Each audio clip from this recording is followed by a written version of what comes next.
semuanya.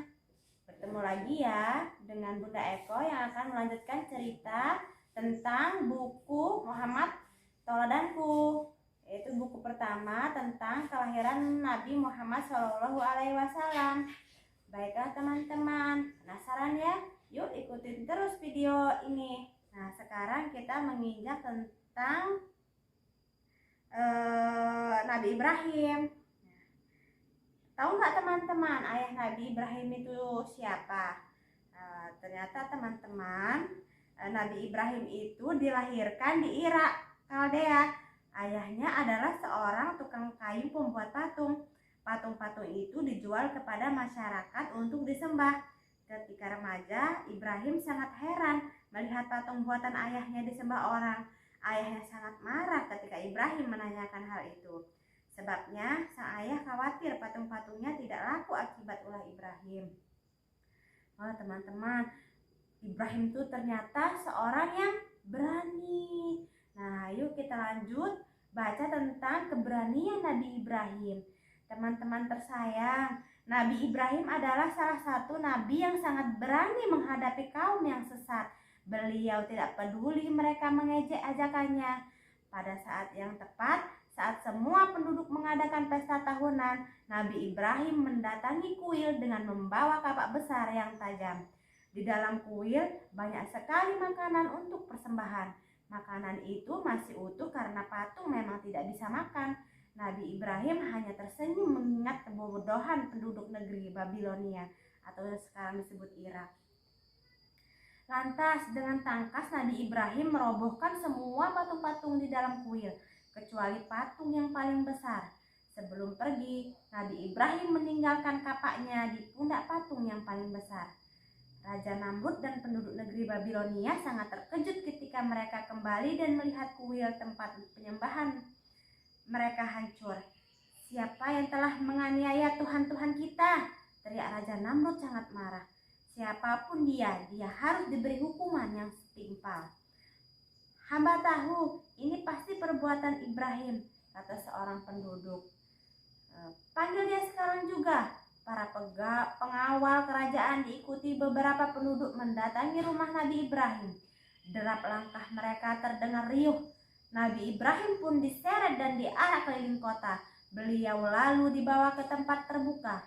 "Ibrahim, apa betul kamu yang telah menghancurkan Tuhan-Tuhan kami?" tanya seorang hakim beberapa saat kemudian.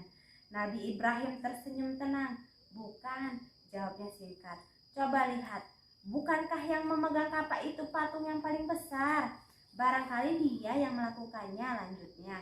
"Mana mungkin, dia tidak bisa melakukan apapun," kata hakim tegas. Nabi Ibrahim tersenyum lagi. "Kalau tidak bisa melakukan apapun, mengapa kalian menyembahnya?" ujarnya pelan. Semua orang terpana mendengar perkataan Nabi Ibrahim yang begitu pelan, tetapi amat mengagetkan. "Mengapa kalian menyembah sesuatu yang tidak mendatangkan kebaikan? Mengapa kalian tidak juga menyadari kesalahan kalian?" "Diam!" bentak Raja Namrud, tidak tahan mendengar kalimat Nabi Ibrahim. "Prajurit, sekarang juga kumpulkan kayu bakar untuk membakar Ibrahim," perintahnya kemudian. Nah teman-teman, tahu tidak sih siapa sebenarnya ya Raja Namrud itu? Ternyata teman-teman, Raja Namrud ini adalah raja yang memerintahkan untuk Nabi Ibrahim dibakar. Nah, Raja Namrud ini juga teman-teman yang menganggap bahwa dia adalah Tuhan.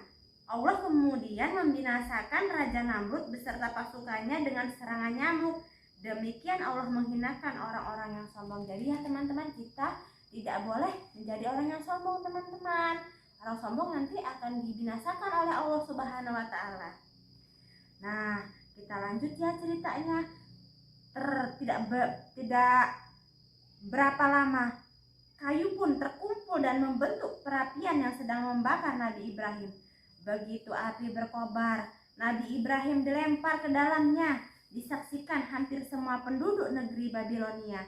Pada saat itu pula Allah berfirman, "Hai api, menjadi dinginlah kamu dan berilah keselamatan bagi Ibrahim." Quran Surat Al-Anbiya Surat ke-21 ayat 69.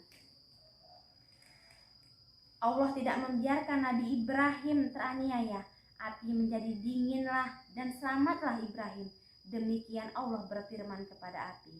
Api pun tidak dapat membakar tubuh Nabi Ibrahim, sehingga beliau dapat keluar dari dalam api dengan selamat. Kemudian bersama Sarah istrinya, Nabi Ibrahim meninggalkan negerinya dan pergi ke Palestina. Dari Palestina, Nabi Ibrahim dan Sarah tiba di Mesir. Saat itu Mesir berada di bawah kekuasaan raja-raja Amalekit atau Hiksos. Raja-raja Amalekit ini sangat menyukai wanita-wanita cantik. Jika wanita cantik itu telah menikah, raja-raja Amalekit akan membunuh suaminya. Teman-teman tersayang, Bunda Sarah adalah wanita yang sangat jelita. Melihat kecantikannya, raja berniat meminang Sarah menjadi istrinya. "Apakah dia istrimu?" tanya raja kepada Ibrahim. Nabi Ibrahim mengetahui bahwa dia akan dibunuh jika mengaku bahwa Sarah adalah istrinya. Oleh karena itu, beliau berpura-pura memperlakukan Sarah sebagai adiknya. Setelah itu, teman-teman tersayang, ternyata raja tidak dapat mendekati Bunda Sarah. Kakinya seolah tertanam di lantai.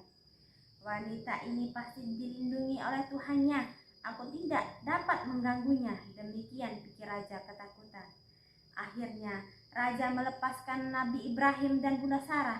Sebagai hadiah, raja memberikan seorang hamba wanita bernama Hajar kepada mereka berdua. Teman-teman tersayang, Nabi Ibrahim terus berdakwah, namun beliau tidak juga diberi seorang anak yang dapat melanjutkan tugas dakwahnya. Padahal usianya sudah semakin lanjut. Melihat hal itu, Bunda Sarah meminta Nabi Ibrahim menikahi Hajar.